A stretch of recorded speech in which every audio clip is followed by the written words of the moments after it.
Bonjour à toutes, c'est avec beaucoup de joie que je vous retrouve aujourd'hui pour ce premier jour, cette première transmission autour de la semaine des femmes.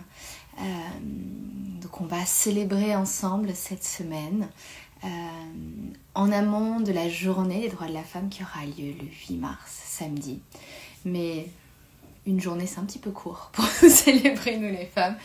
Donc à l'Académie on a voulu créer cet événement toute la semaine.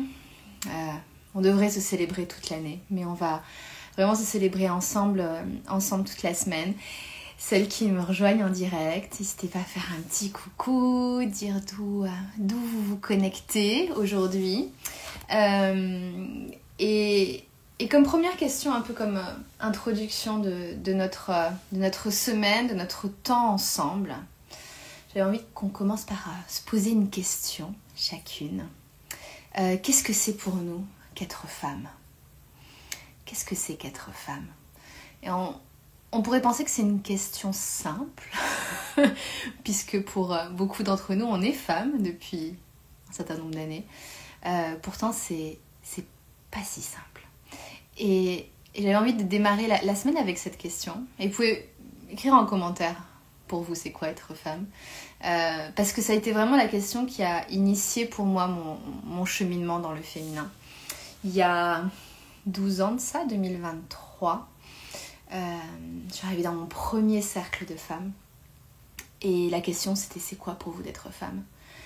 J'avais 27 ans et je n'avais pas la réponse à cette question. Et ça a initié tout un grand cheminement qui m'a amenée devant vous aujourd'hui. Et je me souviens d'avoir fondu en larmes, de ne pas être capable de répondre à cette question. Parce que ce jour-là, j'ai touché du doigt qu'il y avait quelque chose de blessé dans mon féminin, qui fait que j'étais pas capable de savoir qui j'étais, moi. Être femme faisait partie de mon identité, mais qu'est-ce que ça voulait dire ? Donc avant de plonger dans le sujet du jour, j'avais envie de vous parler un petit peu de ce qu'on va explorer ensemble cette semaine. Donc la semaine de la femme. Et mon intention, c'est vraiment de nous célébrer, nous les femmes. Ça fait quelques années que j'ai envie d'organiser ça, mais ça demandait beaucoup d'énergie pour mettre au monde la vision que j'avais pour cette célébration. Et ça a pu se faire cette année avec l'aide de toute l'équipe qui a derrière moi. Et je les remercie ici. Et ensemble cette semaine, on va célébrer le fait d'être femme. On va se reconnecter à notre puissance, honorer notre corps de femme, notre intuition, notre feu intérieur. Et simplement se souvenir et célébrer la magie d'être femme. Donc cette semaine, on va explorer des thèmes qui sont pour moi essentiels. Et pour celles qui sont dans ma communauté, je vous avais fait un petit peu voter sur les thèmes que vous vouliez qu'on aborde en priorité. Donc on va commencer aujourd'hui à parler des blessures du féminin. Ça sera l'objet de notre live, notre temps ensemble aujourd'hui. Demain, on abordera la cyclicité, un peu comme notre super pouvoir. Mercredi, on parlera de notre connexion avec les astres et pourquoi les astres sont un allié pour nous les femmes. Jeudi, on parlera de l'entrepreneuriat comme une voie d'empuissancement pour les femmes. Et vendredi, on finira avec un sujet que j'adore, qui est celui de la sororité, de réapprendre à être entre femmes. Et dites-moi le thème que vous attendez particulièrement sur cette semaine, parmi tout ce qu'on va explorer. Qu'est-ce que vous attendez avec impatience ? On va commencer par le thème d'aujourd'hui. Aujourd'hui, on va parler de blessures du féminin. Donc, qu'est-ce que c'est les blessures du féminin ?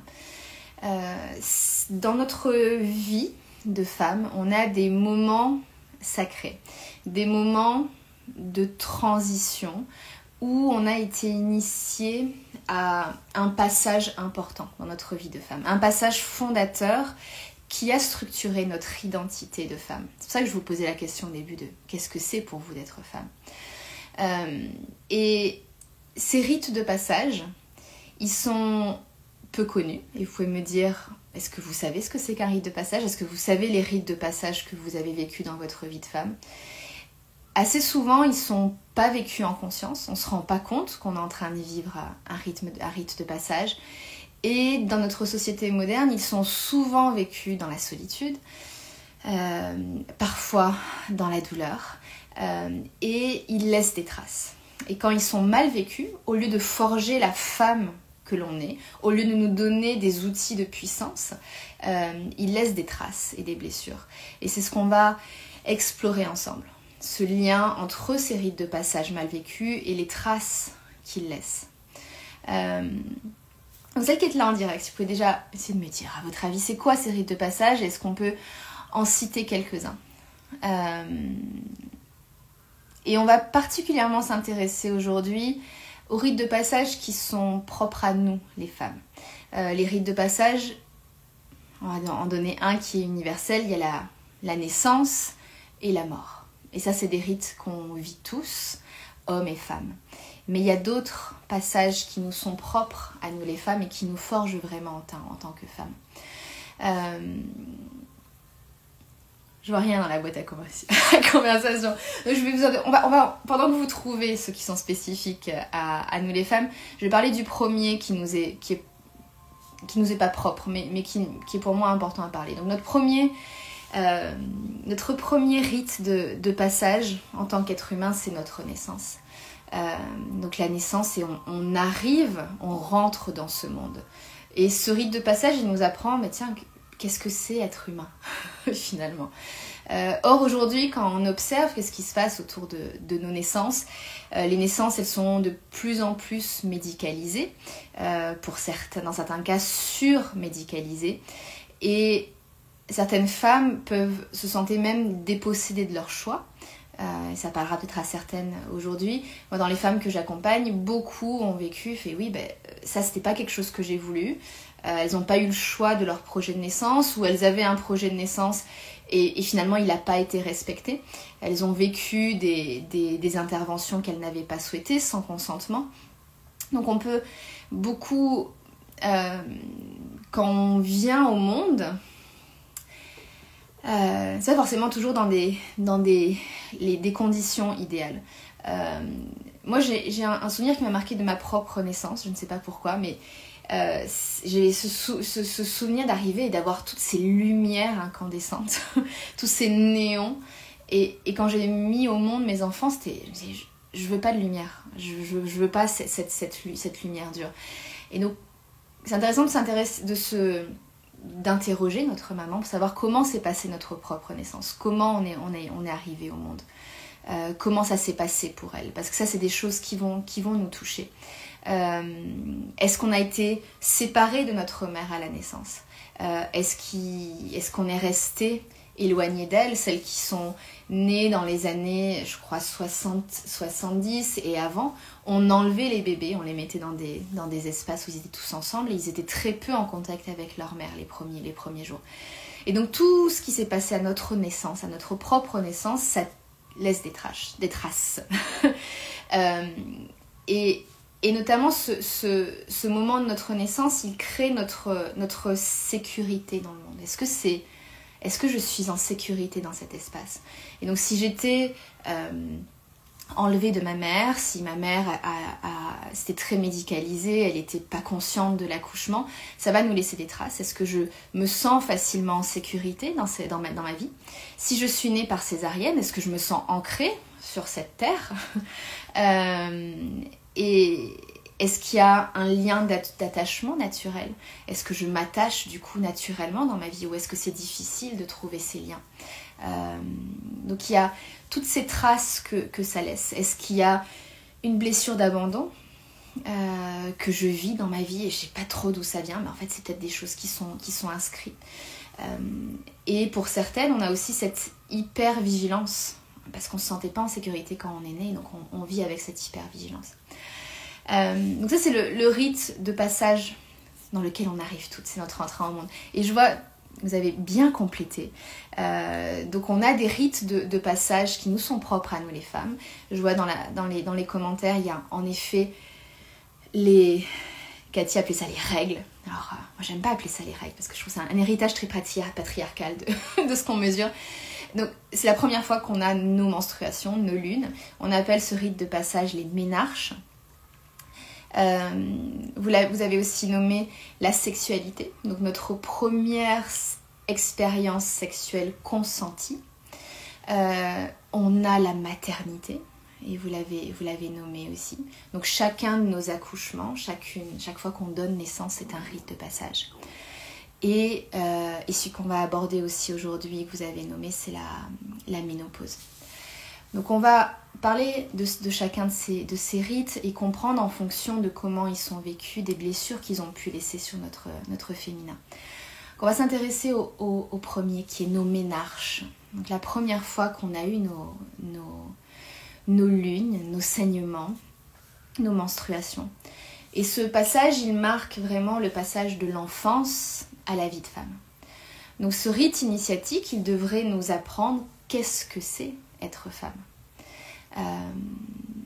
Et dans les traditions, dans les sociétés traditionnelles, c'était vraiment, il y avait il y avait des cérémonies, des rituels.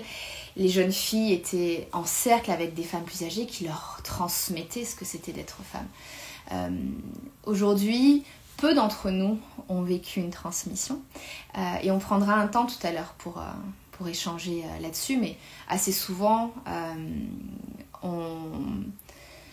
on nous explique comment nous protéger, tampons, serviettes, on nous parle de la fertilité, du risque de grossesse et de la contraception. Et c'est souvent, ça se limite assez souvent à ça notre initiation. Certaines, il y a eu une petite fête, peut-être un gâteau, peut-être des fleurs. Et dans les générations avant nous, et peut-être certaines qui nous écoutent, vous avez eu des histoires comme ça de vos grands-mères. J'ose espérer que ça n'existe plus aujourd'hui, mais beaucoup de femmes ont vécu ce moment dans une peur extraordinaire parce que personne ne leur avait dit ce que c'était et elles se sont mises à saigner, elles pensaient qu'elles allaient mourir. Donc on a ces histoires-là. Pour beaucoup d'entre nous, on a ce message de honte autour de nos menstruations. Moi, j'étais à une époque où le sang à la télé était bleu sur les publicités. Et waouh, c'est bleu. Ok. On nous fait dire oui, prenez ces protections menstruelles pour qu'il n'y ait pas d'odeur, pour qu'il n'y ait pas de fuite. Et donc on avait la sensation que ok, c'est quelque chose qui a caché, c'est sale, c'est honteux. Alors ça veut dire quoi? Être femme, ça génère de la honte? C'est un peu sale d'être femme? Qu'est-ce que ça veut dire? Je suis indisposée, dire que c'est une forme d'handicap, une partie du moi. Donc c'est intéressant de voir quel message on a reçu à la fois de la société en fonction de quand vous êtes né. On avait des choses présentes dans notre culture autour, c'est des messages dans notre culture autour de ces rites-là, et comment ça a été aussi accueilli dans vos familles respectives. Donc les blessures que ça peut créer et qu'on porte encore dans notre vie d'adulte, c'est une déconnexion de notre corps.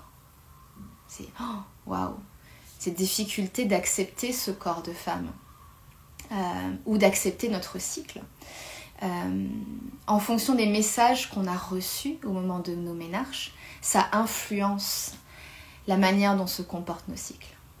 Donc si aujourd'hui vous avez des problématiques autour de votre cycle, que ce soit une endométriose, des règles très très douloureuses, des syndromes prémenstruels, etc., ça peut avoir sa source dans la manière dont votre cycle a été accueilli. Donc ça laisse des traces dans des problématiques, nos problématiques physiques de notre cycle. On peut avoir une dissociation avec notre nature féminine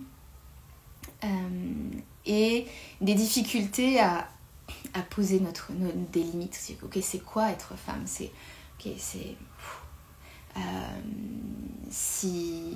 Est-ce que j'accepte de me reposer? Est-ce que j'accepte de dire non, je vais pas à cet anniversaire, je vais pas à cette soirée, j'ai mes menstruations, je respecte cette saison dans mon cycle.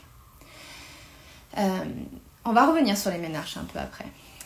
Mais je continue un peu pour vous donner des pistes de repères sur les autres cycles. N'hésitez pas à partager s'il y a des choses qui vous parlent en m'écoutant.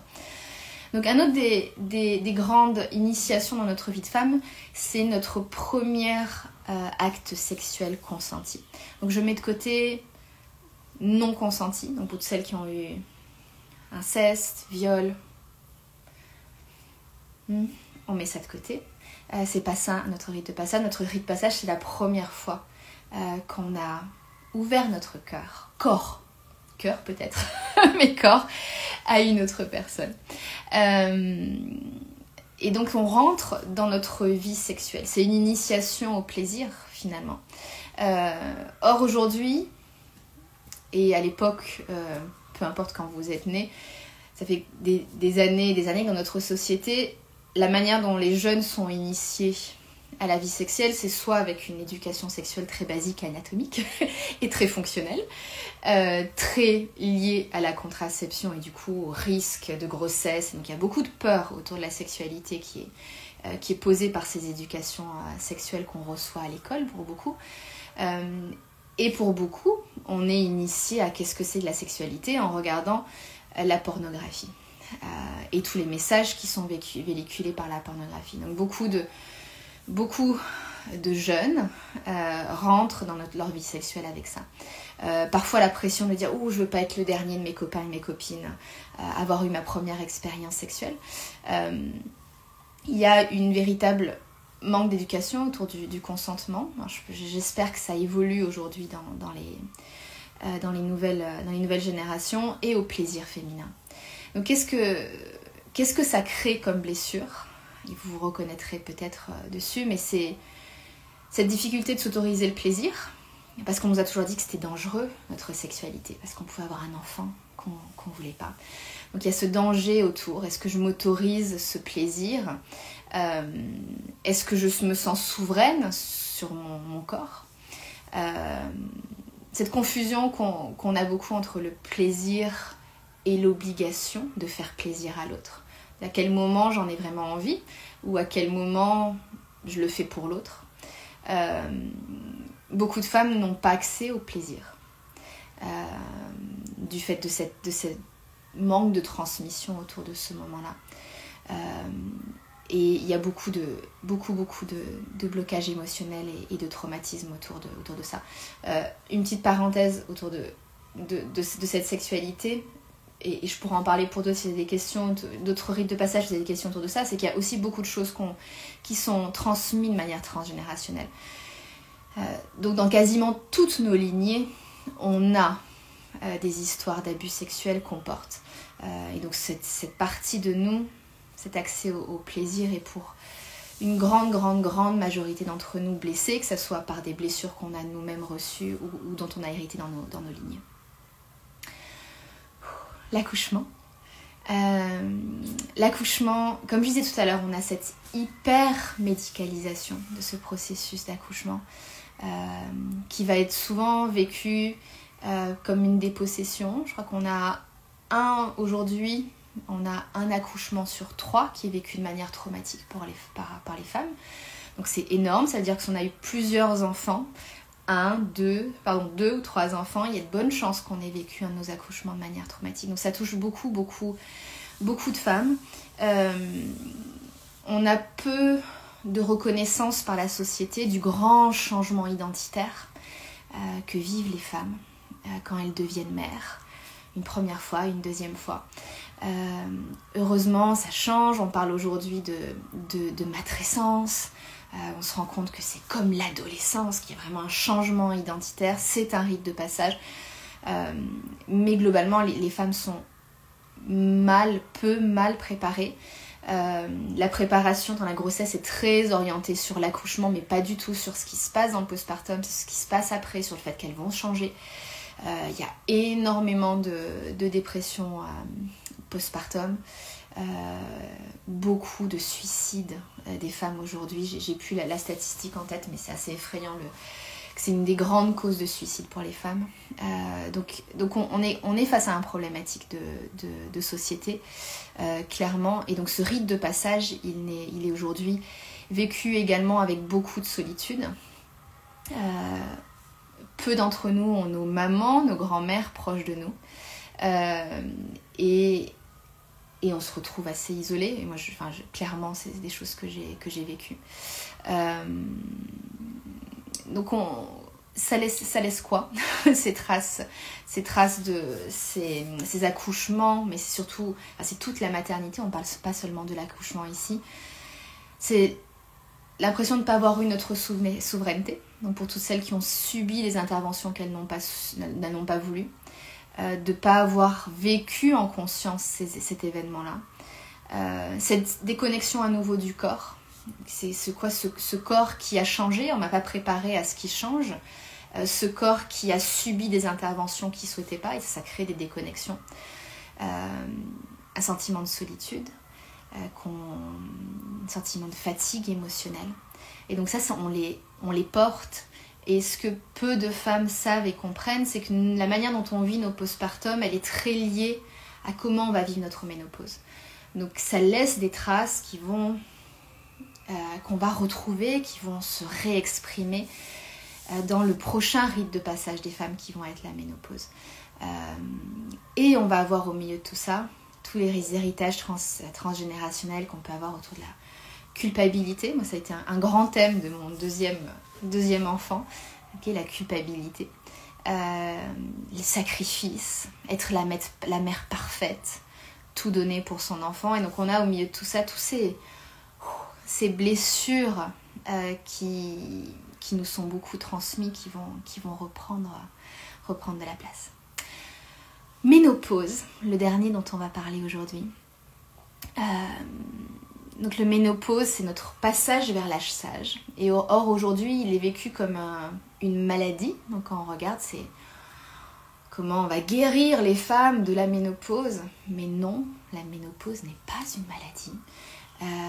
C'est un passage, comme on a vécu l'adolescence, comme on a vécu la matrescence, on vit notre sagessence. C'est Jane Hardwood Collins qui en parle comme ça, et j'aime beaucoup. On passe à l'âge sage. Or, dans notre société, c'est vécu comme une perte de notre jeunesse, une perte de la partie où on va être active dans le monde, une perte de notre fertilité, une perte de notre sexualité, parce qu'on nous dit qu'on va perdre tout plaisir, on va prendre des kilos, on va être indésirable. Il y a des médecins qui disent aux femmes que leur mari va les tromper, va les quitter. Donc c'est... donc il y a très peu aujourd'hui cette transmission autour de la beauté de cette phase-là. La liberté sexuelle qu'on a, passé cette femme, il n'y a plus d'enjeu d'être mère. Donc on a cette grande liberté. Notre sexualité est complètement liée à notre plaisir. Et on rentre dans une phase de vie où on va être dans la transmission, dans la sagesse de tout ce qu'on est. Et on en parlera peut-être de la ménopause quand on parlera de cyclicité demain. Donc aujourd'hui, ce rite de la ménopause est lui aussi mal vécu, comme je disais, et il va créer des blessures dans notre féminin autour de la dévalorisation. Mais je ne sers plus à rien, je suis inutile. Ça y est, je suis vieille, je peux... La société me met... C'est comme si j'étais mise de côté, mise à la poubelle. Il y a beaucoup de femmes qui ressentent ce sentiment de... Ça y est, c'est la fin de ma vie. Elles se sentent invisibles, comme si elles ne comptaient plus dans leur famille, dans la société. Elles perdent leur place, elles perdent leurs repères.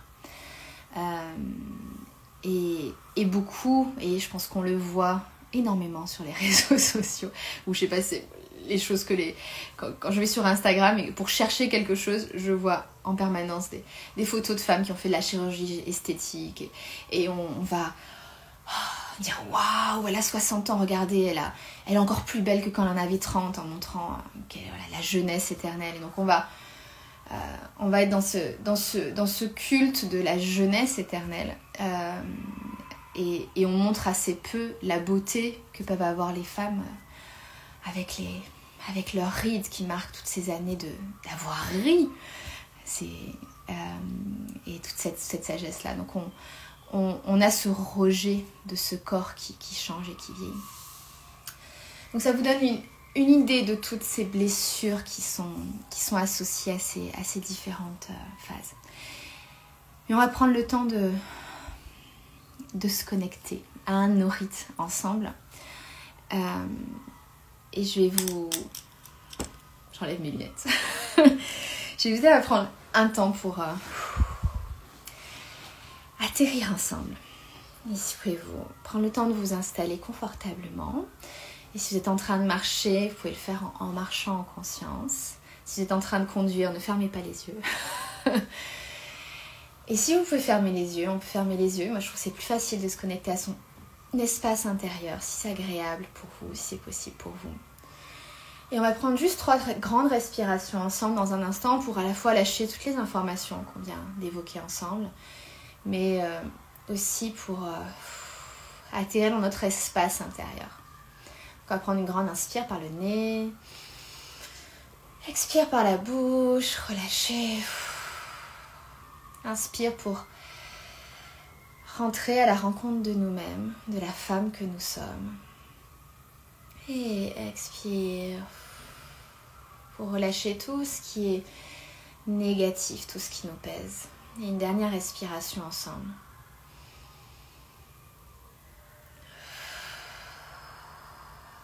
Et relâchez. Et assez instinctivement, sans trop vous poser de questions, vous allez dire où est ma ligne de futur? Où est le futur? Est-ce que mon futur est devant moi, sur ma droite, derrière, en diagonale? Où est-ce que se situe mon futur? La ligne de mon futur. Et à nouveau instinctivement, où est-ce que se trouve mon passé? Et votre passé, il peut être, vous pouvez le ressentir derrière vous, mais aussi il peut être sur le côté, en diagonale. C'est votre ligne de temps. Prendre conscience de votre ligne de temps.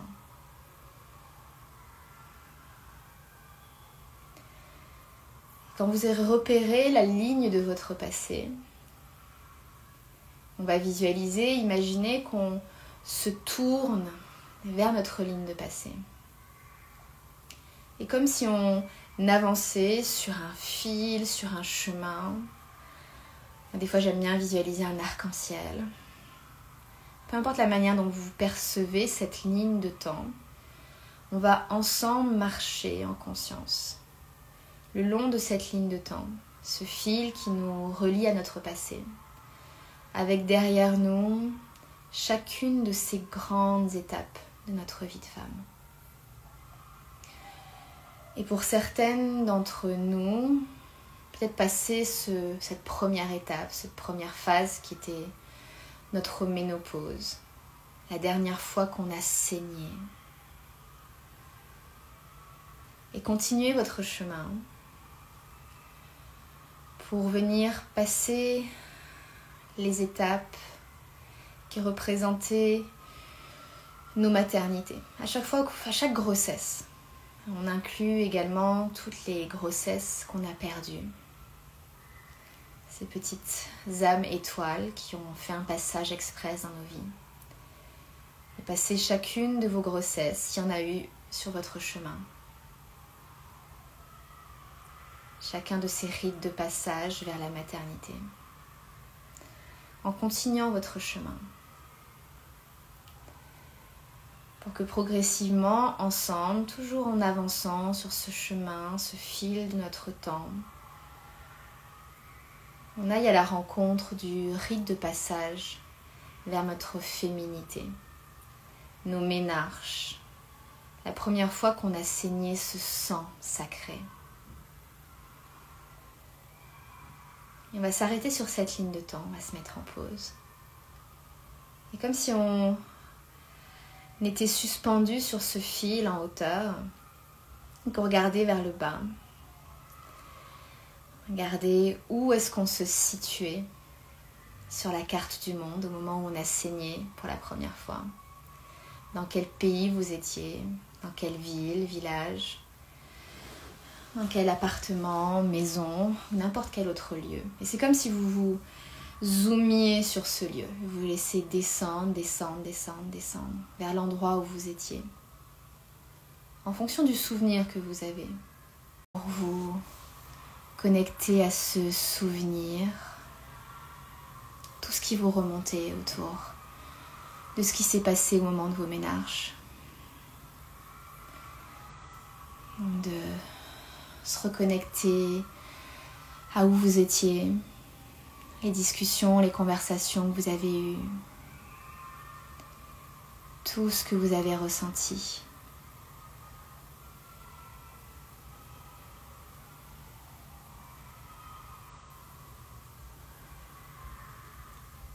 Se reconnecter à tous les souvenirs que vous avez de ce moment.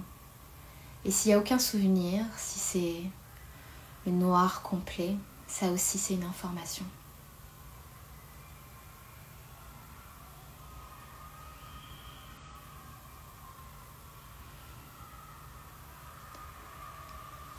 Et quand vous aurez fini de récolter tous les souvenirs, tous les ressentis qui ont marqué ce passage, je vais vous inviter à vous laisser être de plus en plus légère, comme une plume, comme un nuage qui vient vous élever, vous éloigner progressivement de ce souvenir, de ce lieu où vous étiez lors de vos ménarches pour progressivement retrouver cette ligne de temps. C'est comme si vous vous teniez debout sur cette ligne de temps, à observer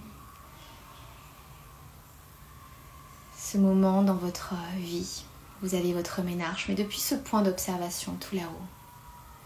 Et depuis votre point d'observation, vous posez cette question de qu'est-ce que tout ce qui s'est passé autour de cette initiation, qu'est-ce que ça m'a dit sur le fait d'être femme? Qu'est-ce que ça m'a transmis sur le fait d'être femme? Quelle information j'ai reçue au moment de mes ménarches sur le fait d'être femme?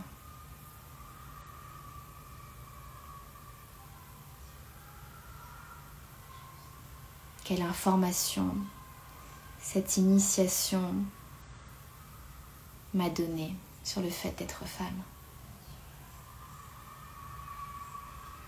Qu'est-ce que j'ai retenu de tous ces messages que j'ai reçus, de toutes ces émotions que j'ai ressenties?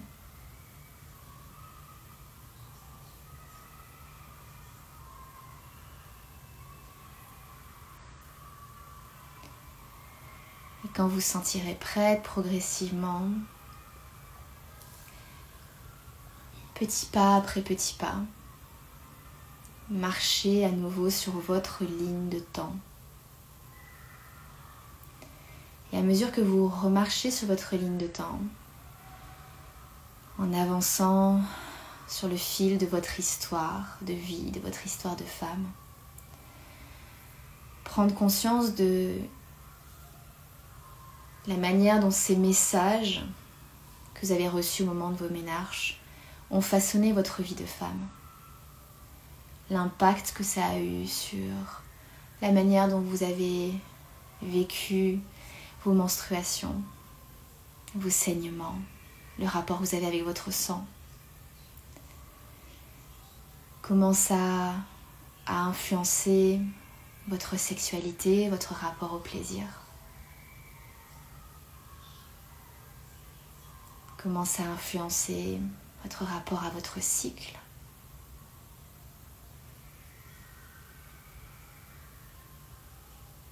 À votre corps,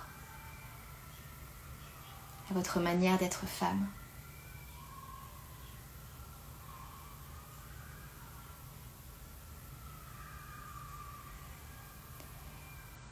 Marchez jusqu'à progressivement retrouver le moment présent, ici et maintenant.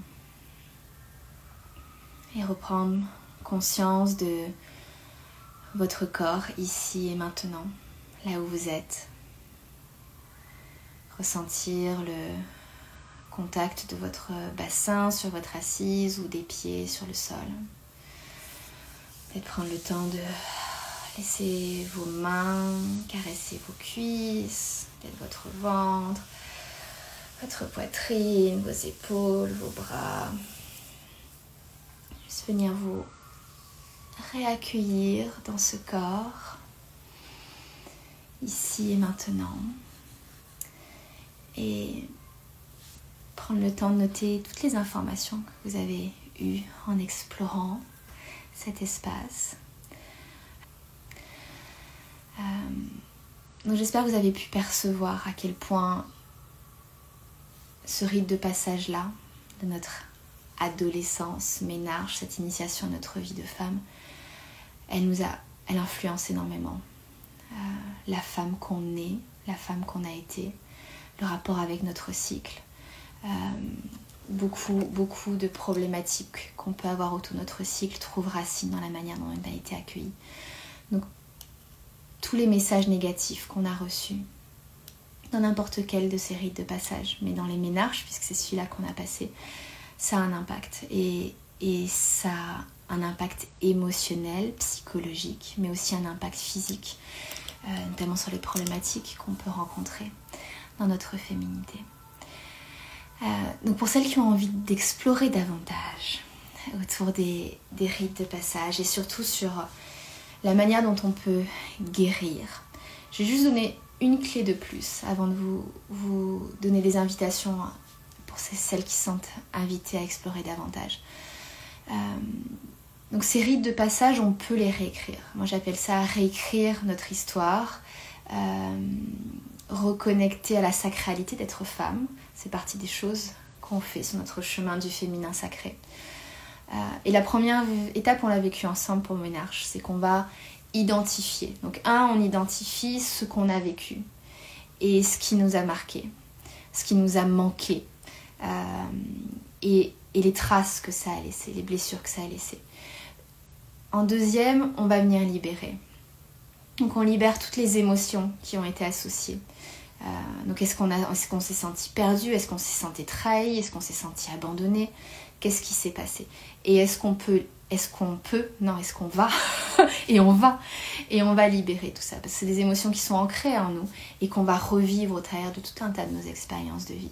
Donc on va libérer au travers de rituels, d'exercices, tout un tas de choses que notamment on explore dans la formation Femme Lunaire, et je vous en parlerai après. On va réécrire notre histoire en recréant cette histoire. On va recréer ce passage. On peut revivre cette initiation à n'importe quel moment de notre vie. C'est pas parce qu'on n'a pas été initié au moment de notre ménarche que c'est fini, c'est derrière nous. Non, on peut être initié dans notre vie de femme, et je l'ai vu, des femmes de 60-70 ans qui ont revécu leur ménarche et à quel point ça a guéri leur cheminement en tant que femme. Donc on recrée ce passage de manière consciente. Et 4, on réincarne cette réalité, c'est-à-dire qu'on devient cette nouvelle version de la femme, et c'est immédiat. C'est vraiment immédiat quand on fait ce travail-là, parce que d'un coup on est une nouvelle personne, on est dans une nouvelle femme, une nouvelle identité. Et dans la formation Femme Lunaire, c'est vraiment des choses qu'on explore à la fois pour nous, et notamment dans l'immersion de 4 jours, on va explorer tous nos rythmes de passage, on va les revivre, on va créer des cérémonies, et surtout ce que je vous transmets, c'est de créer ces espaces pour les femmes, de revivre leur ménage, de guérir ce qui s'est passé au moment des différents accouchements, de grossesse des femmes, ou la ménopause, passage de la ménopause. On revit aussi notre propre naissance. Donc c'est de vous donner aussi des clés pour guider les femmes dans ces espaces de guérison. Donc plusieurs invitations pour vous dans cette célébration de la semaine des femmes. De manière très exceptionnelle, j'ai eu envie de vous ouvrir les portes de Femme Lunaire pour explorer les enseignements qu'on vit à l'intérieur. Donc on a créé ce qu'on appelle l'expérience Femme Lunaire. L'expérience Femme Lunaire, c'est quoi? C'est de pouvoir vous inviter aux 2 prochaines leçons qui vont être données au sein de Femme Lunaire. Vous allez rejoindre la merveilleuse cohorte de femmes qui sont en train de vivre cette initiation qui est Femme Lunaire cette année. Donc il y aura 2 rendez-vous en direct ce jeudi. Ce jeudi-là, c'est la leçon justement autour de tous les rites de passage. Donc c'est ce qu'on a vu aujourd'hui, mais beaucoup plus poussé, pour comprendre comment ces moments-là nous impactent et comment s'en libérer, comment ils nous forgent en tant que femmes et comment, s'il y a des blessures, s'en libérer. Donc on aura ce rendez-vous le jeudi 6 mars, vous pouvez vous inscrire et être là en direct. Vous aurez aussi accès au replay pendant 1 mois. Et on a un 2e rendez-vous, je me suis dit, c'est pas assez. Donc si vous vous inscrivez, il y aura cette première leçon sur les rites de passage et la 2e leçon que j'ai nommée l'art de changer notre vie. Donc c'est de comprendre les grands mécanismes de changement. Est-ce qu'on crée le changement à partir de nos corps? Est-ce qu'on se crée le changement avec ces rites de passage? Donc je vais parler de tous les changements qu'on peut créer et comment on change notre réalité. Donc si on a vécu un trauma, une expérience difficile, si on a des événements dans notre vie qu'on revit perpétuellement, de l'abandon, de la trahison, si on a des grandes problématiques physiques autour de notre cycle féminin, mais pas que, c'est quoi le changement? Et pour celles qui ont suivi mon Instagram, j'étais tout le week-end à un séminaire de neurosciences et de méditation. Et j'intégrais beaucoup des choses que je savais déjà en neurosciences, mais il y a plein de choses que je vais affiner grâce à ce week-end. Donc je trouvais ça parfait que ça ait lieu à ce moment-là. Parce qu'on nous a longtemps fait croire qu'on ne peut pas changer. C'est faux. Qu'on est trop vieux pour changer, oh mon Dieu que c'est faux, et que changer ça prend du temps, et c'est faux. Donc c'est vraiment ce qu'on va explorer ensemble, comment on va créer des espaces de transformation rapide pour nous-mêmes et pour les autres femmes. Donc ça va être l'expérience femme lunaire. Vous pouvez vous inscrire, c'est difficile de donner une valeur à l'accès de ces 2 leçons, mais on a eu envie de le faire très, très accessible comme un cadeau à cette communauté. Donc vous pouvez vous inscrire pour ces 2 leçons pour 37 €. Ça vous donne un aperçu de ce qui se passe au sein de Femmes Lunaires. Vous aurez accès au replay pendant 1 mois. Et donc ça c'est un premier cadeau pour vous. La deuxième chose, pour celles qui ont envie de vraiment plonger dans ces enseignements et d'accompagner les femmes, c'est de vous préinscrire à la prochaine session de formation de Femmes Lunaires. Donc Femmes Lunaires, c'est un cheminement de 9 mois. C'est un cheminement de guérison personnelle. On se réinitie au fait d'être femme. On renaît en tant que femme. C'est pour ça que j'ai choisi de le faire sur 9 mois. Mais on va aussi naître et renaître en tant qu'accompagnante pour guider les femmes dans ces espaces de guérison et de transformation. La prochaine session en direct de Femmes Lunaires commence en octobre 2025. Mais aujourd'hui, vous avez la possibilité et l'opportunité de vous préinscrire. Donc quand on se préinscrit à la formation, on a accès en autonomie à une grande partie du contenu théorique. Donc ça vous permet de commencer dès maintenant, de commencer à explorer, de prendre votre temps, de vous plonger dans tous les enseignements qui déjà vont vous ouvrir de nouvelles perspectives sur vous-même et dans vos accompagnements. Avant de rejoindre en direct le prochain groupe qui commence en octobre. Je crois qu'il y a déjà 5-6 femmes qui sont préinscrites. Donc il y a déjà un magnifique groupe qui se constitue. Il y aura un groupe WhatsApp, vous pouvez commencer à interagir avec le groupe qui est déjà là. Et la possibilité, si vous vous préinscrivez, d'assister aux directs qu'il y aura au mois de juin, qui vont être des directs plus business de création d'entreprise, parce qu'on avait envie de donner accès à ça pour que vous puissiez déjà commencer à actionner d'autres choses dans votre entreprise pour que la formation se finance par elle-même. Donc ça c'est la possibilité de vous préinscrire à Femmes Lunaires, et en vous préinscrivant avant le 21 mars, l'arrivée du printemps, vous avez accès au tarif Super Early Bird et ça vous fait économiser 1 000 € sur la formation. Donc ça c'est une façon aussi douce de nous rejoindre. Et vous avez un plan de paiement qui est beaucoup plus long.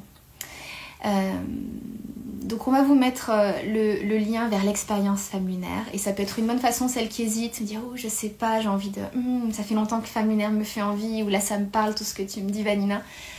Rejoignez l'expérience Femme Lunaire, vous allez vous plonger dans 2 enseignements, découvrir mon style, découvrir un peu le groupe parce qu'il y aura des élèves en direct, et à l'issue, si vous choisissez de rejoindre la formation, les 37 € seront déduits de votre inscription. Donc c'est une bonne façon pour celles qui se posent des questions, de rejoindre cette expérience. Je pense que je vous ai tout dit. Donc avant de clôturer cet espace, il y a des questions qui vous sont venues en regardant tout ce que j'ai partagé aujourd'hui. Posez-les en commentaire sous le replay, et je prendrai le temps d'y répondre peut-être en story, je verrai. Comment participer au... Je ne sais pas si on va appeler ça un concours, mais en tout cas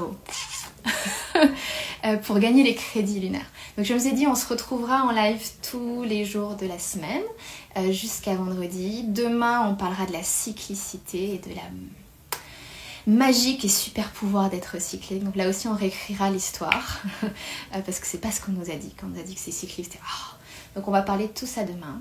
Pour participer, vous pouvez dans la semaine, n'importe quel live qui vous a parlé, vous avez dit waouh, ça c'est une information importante. C'est une information, je sens que ça a réveillé quelque chose en moi et j'ai envie de la partager à plus de femmes parce que je sens que ça peut faire bouger les choses, ça peut donner de nouvelles perspectives aux femmes. Peut-être juste des femmes de votre entourage qui ont que ça leur ouvrira de nouvelles perspectives et leur donnerait des chemins de guérison d'explorer ça. Ou ça peut être des personnes que vous connaissez qui sont dans l'accompagnement et qui pourraient être intéressées par ces perspectives-là. Donc partagez en story le replay du live d'aujourd'hui, si c'est celui d'aujourd'hui qui vous a parlé, ou n'importe quel live dans la semaine. En story, notez un petit peu ce qui vous a marqué, pourquoi ça vous a parlé. Et venez en commentaire sous le live nous partager que vous avez partagé. Voilà, pour cette première journée dédiée au féminin, aux blessures du féminin et surtout l'opportunité qu'on a de guérir et de changer. On peut changer, on peut tout libérer. On a toutes les clés en nous pour vivre une belle, grande vie, la vie qu'on souhaite.